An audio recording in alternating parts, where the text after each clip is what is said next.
Right. We are live. We are live from Seattle Airport, and I just got a couple. I just bought this one book, Very Startup by Nick Huber, and let's make it happen. We always love to be productive from an airport, right? Distressed assets. So, on my first flight, I was listening to Scott Galloway, and Scott Galloway was talking about Prof G. He was talking about some distressed assets, like purchasing stake purchasing FTX's stake in Anthropic for super cheap, for 20 cents on a dollar. Let's look into this. What are distressed assets? What can we learn today? This is going to be very random and we don't know we will find, but let's see. Financial real real assets experiencing significant financial or operational difficulties, often leading to substantial reduction in the market value.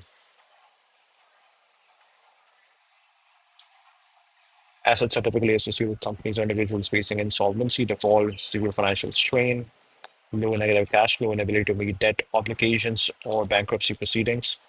Financial assets, bonds, loans, securities issued by companies in or near bankruptcy, often rated CCC or below by agency like Standard and Poor's or Moody's. Trading at yields 1,000 basis points above risk-free rates. Real assets, properties, physical assets. Right, furniture counts over there as well, right? Like if a company shuts down, I was just thinking about it. Like if a company shuts down, and if it's a massive company like FTX, which had a bunch of employees, all that furniture, all the office space, yeah, that is being sold for super cheap now. Office furniture equipment, discount due to forced sales, mismanagement, market downturns.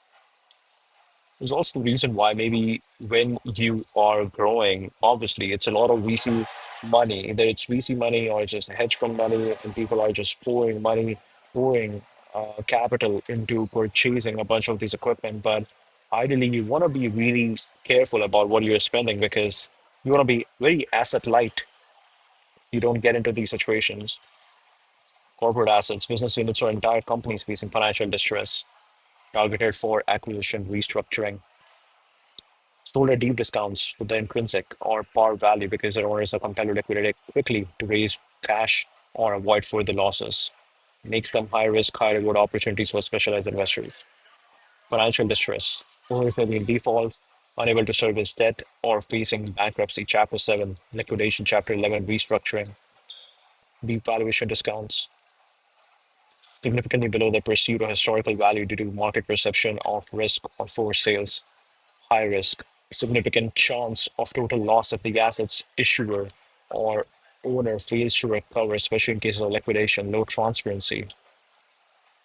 Information about the asset's true condition or value may be limited, complicating due diligence. Market sensitivity, economic downturns or sector-specific crisis, real estate crashes exacerbate distress, reducing asset values further. High risk, low transparency, market sensitivity.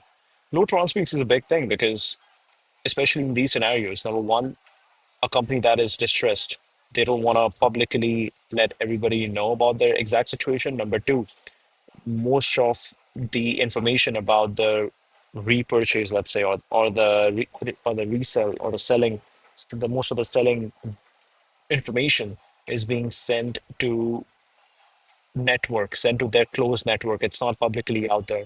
There is a lot of very low transparency, and people can take advantage of that. That oh, you don't have a massive deal flow now, so I will.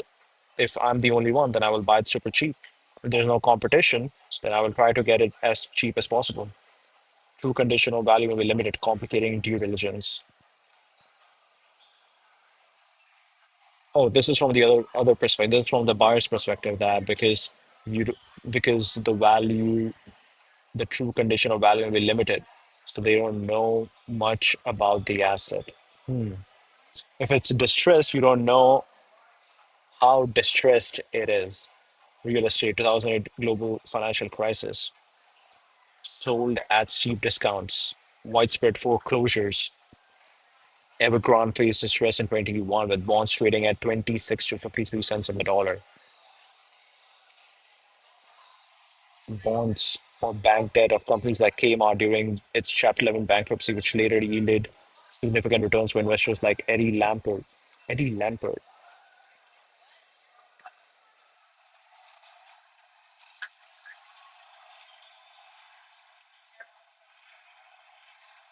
tell me the story of Eddie Lampert. Let's see what we get. Recent trends. Surge in commercial real estate distress. Scale 24. Bloomberg reported 218 billion. Potential distress CRE commercial real estates, including 67 billion in the multifamily sector. Delinquency rates. Mortgage-backed securities for office properties hit 10% April 25, near record highs, while multifamily delinquencies reached 6.57%. High interest rates, remote work trends, reducing office demand, maturing loans, strained borrowers, old multifamily assets, office buildings in areas like Chicago's Loop. Okay. Targeting discount CRE assets, expecting to reposition, renovate properties for higher returns, though banks have been cautious about unloading loans compared to the global financial crisis. Impact of tariffs and market turmoil, significant opportunities. Only the largest funds with substantial capital and expertise are positioned to capitalize, suggesting a consolidation of opportunities among institutional players. Broader economic uncertainty, with tariffs potentially exacerbating financial strain on companies reliant on global supply chains, increasing the pool of distressed assets. Asset-backed securities, underlying asset values in mortgage-backed securities, auto loans, student loans, consumer credit ABS deteriorating. Interesting. Even student loans, underlying asset value. Wow. It's actually sad. Like, yeah, monetizing, financing student loans. That is very sad. Consumer and corporate debt markets potentially increasing the supply of distressed financial assets. Private credit market discounts, as deep as 50% of private credit assets being sold, indicating a storm on the horizon for this market. Heightened risk and opportunity for distressed debt investors willing to buy at steep discounts. ESG and digital transformation, increasingly factoring environmental, social, and governance criteria into distressed asset evaluation, focusing on sustainability and reputation to mitigate risk and enhance value during restructuring. Platforms automating due diligence, data analysis, communication to improve efficiency, decision making.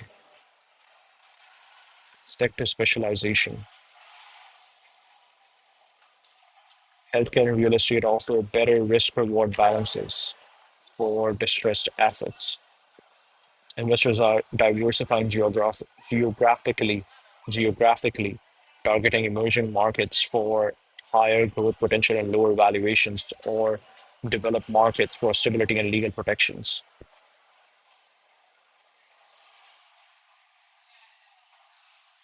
Demand for distressed asset valuations is rising, particularly in industries like construction and among zombie companies in the UK, firms barely servicing debt. This reflects a need for accurate pricing in a market with limited transparency. Opportunities. Buying at deep discounts allow for significant upside if restructuring or market recovery occurs. For example, Charlie Munger's investment in Teneco's distressed debt yielded 80 million in profits, later scaled to 400.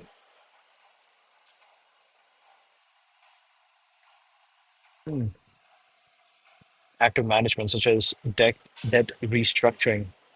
Actually, let's look at this story. If we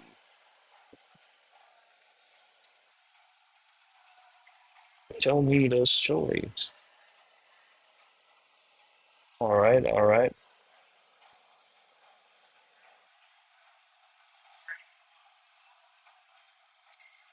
Opportunities are high returns, value add potential, less competition, portfolio diversification. Yeah, this is something Scott Geller was talking about. That it's definitely very low competition because people are mostly attracted to the cool, sexy uh, startups, sexy companies, sexy industries, and nobody wants to do the boring stuff like distressed assets, debt restructuring. Operational improvements or property renovations can unlock substantial value. Risk, bankruptcy risk, asset may become worthless if the issuer or owner liquidates without recovery. Try deep research to research wider. That's interesting. You want to research breadth or research depth? Transparency issues, complex processes, high expertise required, demand demands deep knowledge of bankruptcy laws, capital structures, turnaround strategies, key investors and strategies, hedge funds, private equity, banks, specialized funds, vulture funds, collateralized loan obligation dominate the market. Competitors may also acquire distressed business units.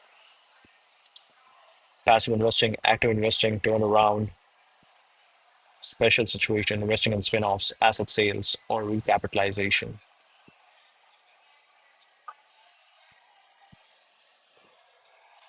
Tell me the story of Eddie Lampert,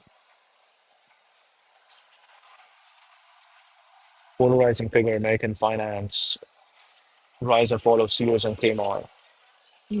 His role in one of ambition financial engineering controversy marked by early success, high-profile kidnapping, contentious legacy tied to the decline of two retail giants, affluent family, father, lawyer, mother, housewife, grandmother, passive investor who watched Wall Street Week and reviewed stock picks with young Eddie. Wow, that is so interesting. Like, these are generational benefits. Okay. Spout by grandmother and passive investor who watched Wall Street Week and reviewed stock picks with young Eddie. Father died of heart attack at 14. Life changed. Mother took a job at Saks Fifth Avenue. Eddie worked warehouse jobs after school to support the family, showing early resilience. Attended Yale on financial aid. Graduating summa cum laude in economics, 84. Tapped for the elite Skull and Bone Society. Roomed with, whoa, whoa, whoa, roomed with Stephen Mnuchin, later U.S. Treasury Secretary. Worked as a research assistant for Nobel laureate James Tobin, honing his financial acumen.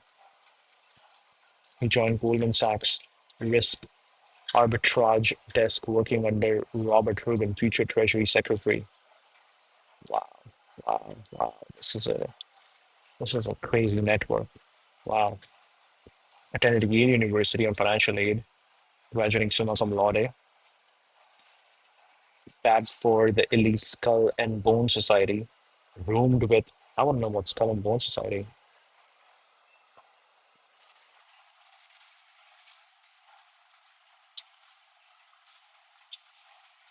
Tell me more. Okay, we're back. Roomed with Steve Mnuchin, later U.S. Treasury Secretary. At Yale, worked as a research assistant for Nobel laureate James Tobin, honing his financial acumen. He joined Goldman Sachs' risk arbitrage desk working under Robert Rubin, future Treasury Secretary. Left in '88 after the arrest of his boss, Robert Freeman, on insider trading charges, a move that shaped his independent streak. Founding ESL Investments. Wow. At 25, founded ESL Investments, named after his initials in Greenwich, Connecticut, with 28 million in seed money from Texas financier Richard Rainwater. Wow. Seed money from Texas financier Richard Rainwater. His client list grew to include heavyweights like David Geffen, Michael Dell, and the Tish and Ziff families. Investment style often compared to Warren Buffett's, focused on concentrated long-term bets, delivering annual returns of about 25%. Earnings hit 1.02 billion, making him the first Wall Street manager to exceed 1 billion in a single year. Times 100 most influential people, Connecticut's richest person, net worth of 3.8 billion. The Kmart turnaround and kidnapping, 2002. discount retailer in bankruptcy, bought controlling stake for 1 billion, value of its 1,500 store real estate portfolio, slash cost, reduce inventory, sold 68 stores to Home Depot and Sears for 850 million, nearly recouping his investment. Close to 300 stores, laid off 34,000 workers to stabilize the company, success earning the nickname the next Warren Buffett. Wow. It's kind of crazy. Like Warren Buffett has been Warren Buffett for like 20 years, at least. A week before Kmart deal was announced, kidnapped from his Greenwich office parking lot, held and blindfolded in a motel for nearly 30 hours, claiming they were offered 3 million to kill him. Wow.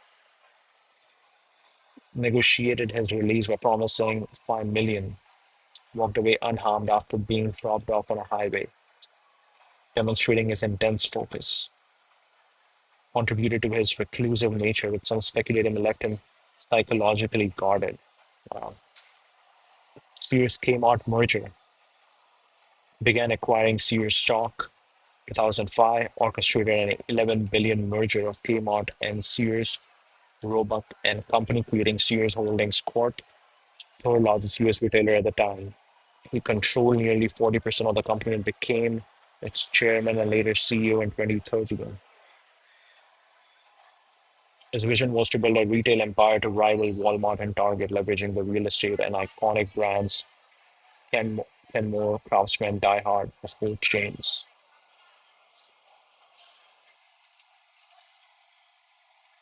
40% of the company, became chairman, later CEO.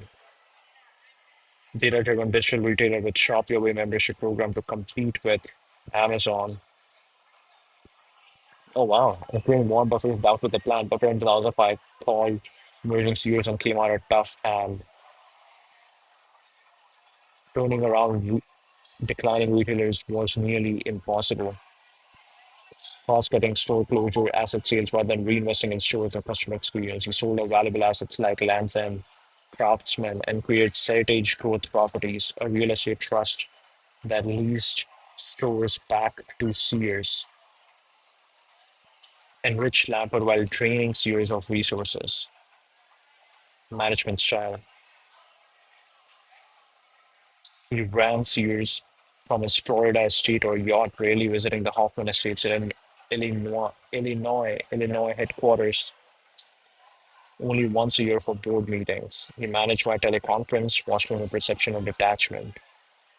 Micromanager with a hot temper, intolerant of certain words, prone to pitting executives against each other in a retail Hunger Games for resources. His board, including Nutchin, for 11 years was criticized as hand-picked and passive, enabling his unchecked control. Sears lost half its value within 5 years, closed over half its stores, laid off nearly 300,000 workers. Stores deteriorated, outdated inventory, crumbling infrastructure, driving customers to competitors like Walmart and Amazon. Called Lampert delusional, disingenuous, or dishonest, accusing of prioritizing personal gain over the company's survival.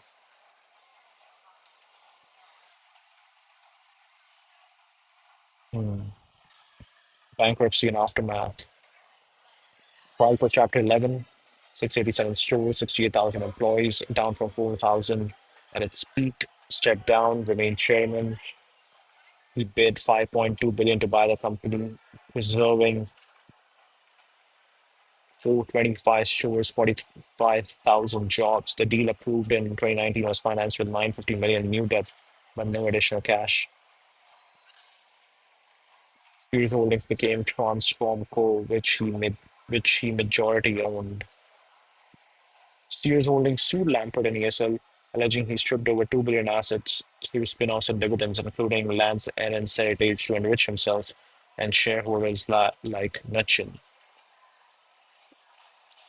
Provided billions in financing to Sears. 24 lawsuit by Sears hometown stores trustee sought 177 million, further alleging asset stripping, ending a contentious chapter. Kmart's last full-line U.S. store closed. Handful of Sears stores remain, described as barren and awaiting lease expirations.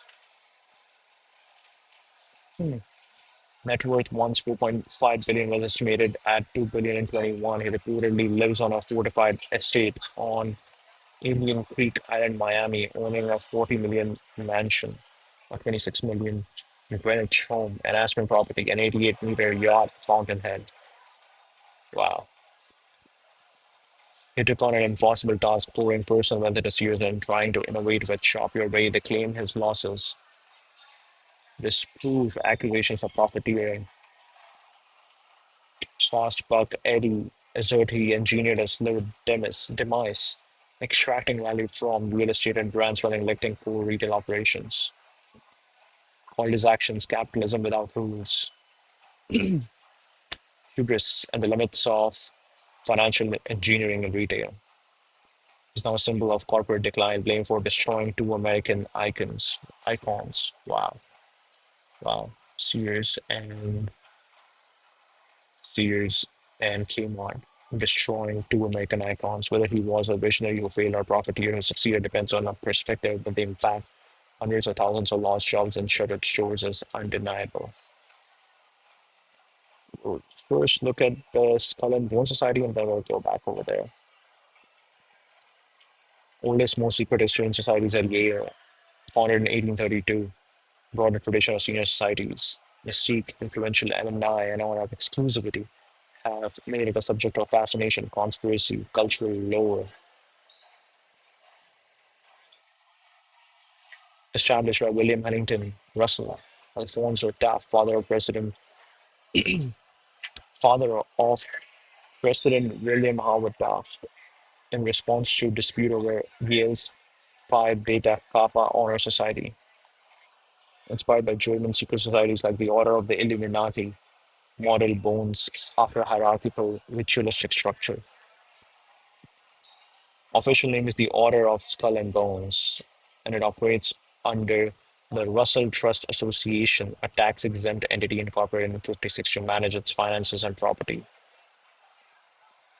Yale was a hub for America's Protestant elite, and Bones became a crucible for forging connections among the sons of wealthy families, drawn from New England's mercantile and political dynasties, reflecting the era's power structure, evolved into a symbol of privilege, networking, and influence, though its secrecy has fueled speculation about its true purpose. Uh, Select members in the junior year to participate during their senior year. Each year, 15 students are tapped, invited to join on Tap Day in April, a public event where societies choose new members. Social elite, heirs of prominent families, Rockefeller staff, Bushes, campus leaders, head of organizations like the Yale Daily News, athletes, or student government figures, diverse talents, minorities, and non-traditional backgrounds, though it retains an elite bias.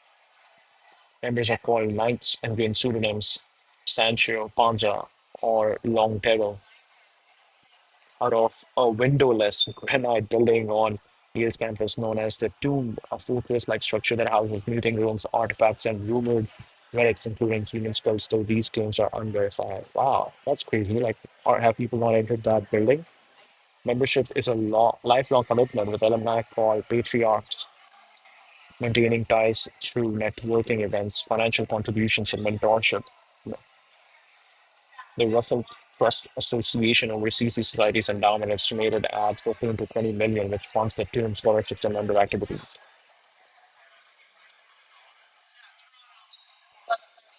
Through precarity and bonding exercises.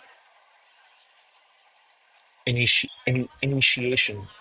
New members undergo a dramatic induction, reportedly involving symbolic rebirth ceremonies, confessions of personal histories, mock battles to foster trust. One woman ritual has initiates lying in a coffin while recounting their life stories. Wow. Weekly gatherings involve debates, storytelling, cooking, campus artifacts. Members use a 322-second clock, society's cryptic motto, and refer to non-members as barbarians. Barbarians. Number 322 is central, possibly referencing the year 322 BCE, the death of Demosthenes, or a nod to Greek societies, or quote a reference to the society's founding, appear in notations, seals, and tomes decor. Secrecy vows, swear oaths of loyalty promising not to disclose the society's inner workings. Mystique, though some members like Alexandra Robbins, author of Secrets of the Tome, have shared sanitized accounts, creating an exclusive, intimate environment where future leaders can bond. The lack of conspiracy has fueled conspiracy theories.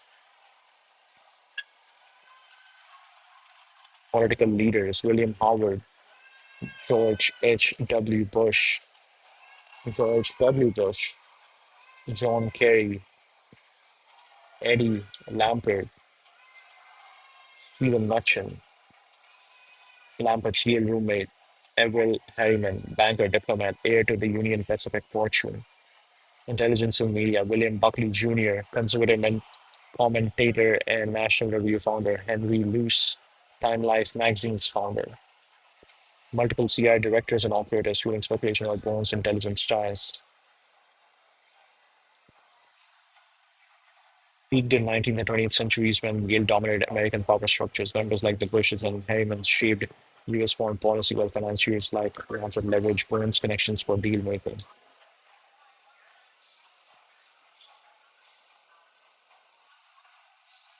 Are they Wall Street bound bondsmen?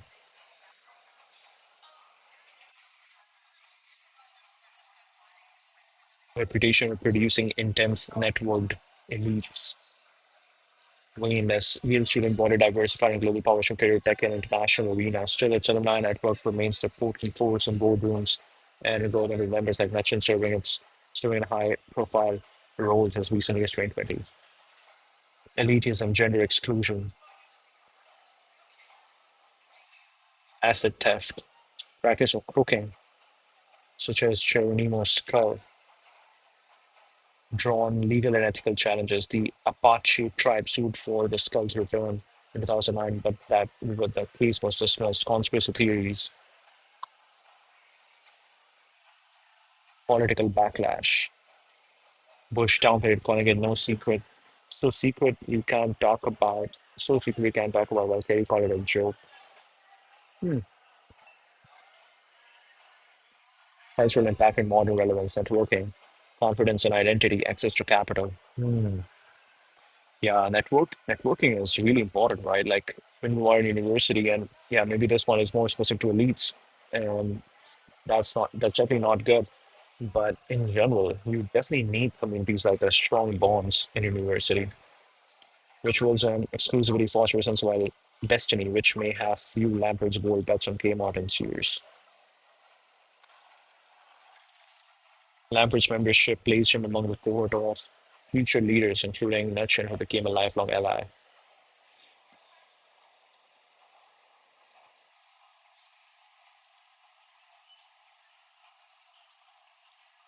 Okay.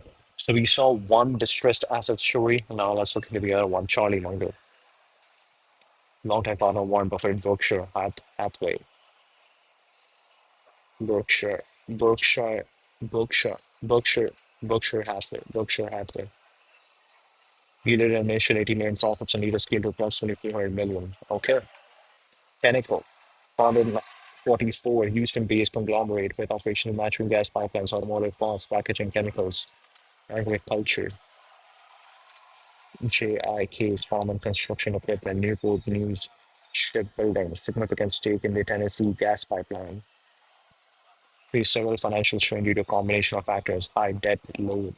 Company had taken on substantial debt to fund acquisition expansion during the 80s, a period of aggressive corporate growth.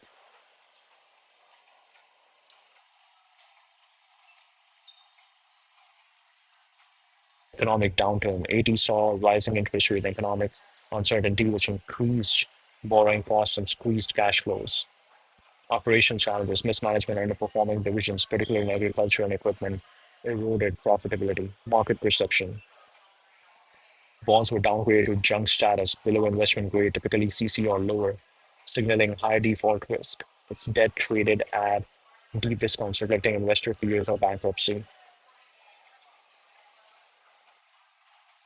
Market believed the company was on the brink of insolvency. This created a classic distressed debt opportunity. A fundamentally sound company with valuable assets temporarily undervalued due to financial distress. Munger's investment thesis. Through his investment vehicle, Wesco Financial, Berkshire Hathaway subsidiary, where he served as chairman, identified Tenneco's distressed debt as a high potential opportunity. Quality assets to discount, focusing on businesses with durable competitive advantages and strong underlying value. Oh, that's interesting. So they were big in shipbuilding, and shipbuilding is something that America needs today. Undervalued assets. Some of the parts value far exceeded its market valuation. Pipeline business was cash flow generator. Automotive parts division, Monroe Shock Absorbers was a market leader. CIK's Newport News Shipbuilding had significant intrinsic value. Substantial margin of safety. Restructuring will likely cover the bond principal, minimizing downside risk. CEO James Carlson could stabilize the company by selling non-core assets, reducing debt, and refocusing on high-margin businesses. He saw the distress as cyclical rather than structural. Overreaction, cyclical rather than structural. Okay, very interesting. So he was like the team was competent, but it's just the industry. It's just the cycle that the world is going through. The financial markets are going through. Capitalize on the market's pessimism. He often said the best opportunities come when other people are panicking. Began purchasing Tenneco's distressed bonds at deeply discounted prices, reportedly around 20 to 30 cents on the dollar. Exact size is not well documented. Estimates suggest Wesco invested tens of millions, a significant but non-outsized bet for Munger, who preferred concentrated positions. Asset sales. Tenneco sold non-core businesses, including its agriculture division and portions of its chemical operations, generating cash to reduce debt. Portions of its chemical operations, generating cash to reduce debt. Refinanced high-cost debt and extended maturities, easing liquidity pressures. Pipeline and automotive divisions improved profitability, bolstered by stabilizing energy prices and demand for auto parts. As economic conditions improved in the early 1990s, investor confidence in Tenneco returned, driving up bond prices.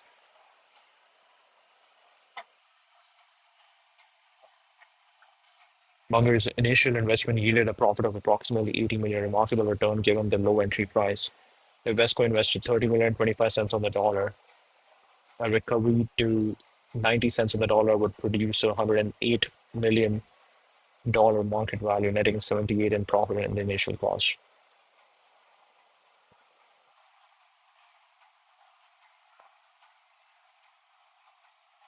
Operation improvements were market recovery, definitely market recovery in 10 years.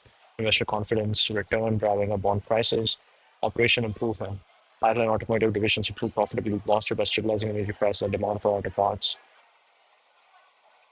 Mesco invested 30 million, 25 cents on the dollar, acquiring 120 million face value. A recovery to 90 cents on the dollar would produce 108, netting 78. Okay. Munger's success was not just financial, but strategic. He avoided the complexity of active involvement, influencing management and restructuring, opting for a passive strategy of buying undervalued bonds and waiting for the market to recognize Tenneco's value. Reflecting his preference for sitting on his ass when the odds were heavily in his favor. And he often described his approach. He invested in profits, longer holding period, compounding effect, additional distressed bets, reinvestment.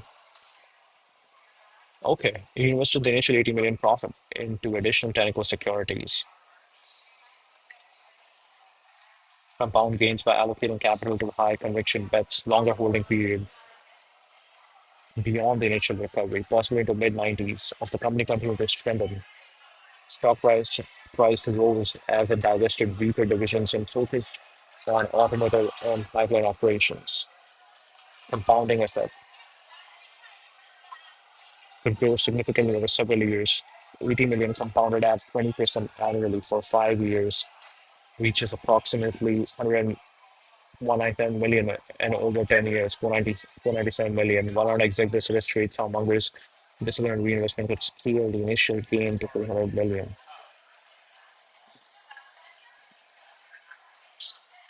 Active in the junk bond market.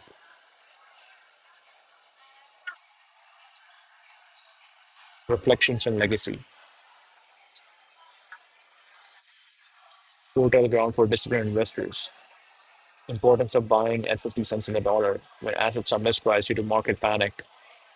Legal training for his ability to navigate complex capital structure and bankruptcy scenarios are skill critical to distressed debt investing. Became a case study in Munger's philosophy of patience, contrarianism, and rational analysis. Avoided publicity and operational control, focusing purely on capital allocation. Underscored his ability to turn market dislocations into massive gains, reinforcing his reputation as one of the sharpest minds in finance. Really cool. Okay. So we got two stories of distressed assets. This is pretty interesting. I'm guessing so Charlie Munger said that he credits this research, credits this information, credits this through his degree in law. So with AI, can people do this better? Maybe yes. Does that mean more people have access to this kind of research? Yes. Or these kind of opportunities? Yes. But also things are now evolving really fast. So it's very interesting to see how this will develop because yes, you can now do the research faster, but the world is moving really fast and things are changing really fast. So distressed assets, these are distressed assets that were originally 100-year companies that were 100-year American icon companies that people that suddenly became distressed and then you invested and tried to improve them. Now the newer companies are very new, so it's really hard to know like if there is real opportunity over there, if there's opportunity, if we can actually make a real change and drive through, or is it just better to start over, start from zero? Oh wow, and this is very interesting with AI, with hardware, with robotics, the opportunity to build something from ground up, something new, fresh, off the ground from ground up, has become much easier than taking something that existed for hundreds of years with a strong moat and then trying to buy that distressed asset and make a profit out of it. So this is again a very interesting balance. But anyways, this was good. Thank you.